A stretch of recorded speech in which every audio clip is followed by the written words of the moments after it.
সকালবেলা তাই না মাটি নিতেছে, সবসময় মাটি নেয়। তো তাই না মানা করা হয়, দাদা মাটি নিয়েন না, রাস্তা করা হয়েছে নতুন, তো সবসময় মাটি নেই।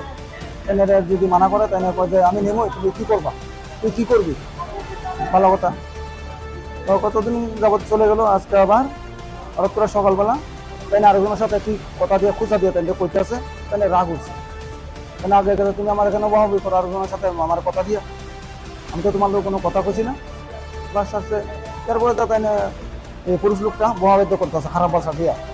তো খারাপ ভাষা কথা তাই একটা ভাষা কইছে, কোয়ার পরে তাই কইছে আগে আয় তোরে দেখমু। পুরুষ লোকটা হ্যাঁ আমাদের পাশের বাড়ি। মাটি আমাদের জায়গা থেকে, সরকারি রাস্তার পাশে মাটি ফেলা নিতেছে, এখান থেকে আমরা আনি। মানে আমার মাটি ফেলাইয়া নতুন বাড়ি করা হয়েছে, মাটি ভেঙে যায় থেকে এই মাটিটা আমি নিয়ে আস্তে আস্তে করে, তাই না মানা করা হয়েছে। মাটি সরকারি বই, তো কোম্পানির লোকের কাছে তোমরা আস্তে আস্তে নেও, জেসিবি টেসিবি লাগাইও না, তোমরা নিজেরা নেও। হ্যাঁ, তো আমরা এটি আনি, তাই না এখন এই আজকে সকালবেলা গালি গালাজ করছে। এরপর যখন কইছে তুই আয় করে দেখবো, যাওয়ার পরে কোদাল উঠে মারছে ট্রেনের মাথা। হ্যাঁ, এই মাটিটা যেখান দিয়ে নিতেছে এখানে শরীর লাগাত করছে না, ডাইরেক্ট মাথার মধ্যে মাছ একটাই বাড়ি দিছে, এক বাড়িতেই ফেলাই দিছে। আমি আসলাম ঘরের দূর দ্বারা নিত, আমি দৌড়ে গেছি। লক্ষণ দেবনাথ।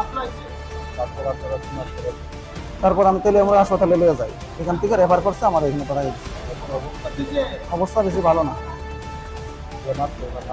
লক্ষণ দেবনাথ,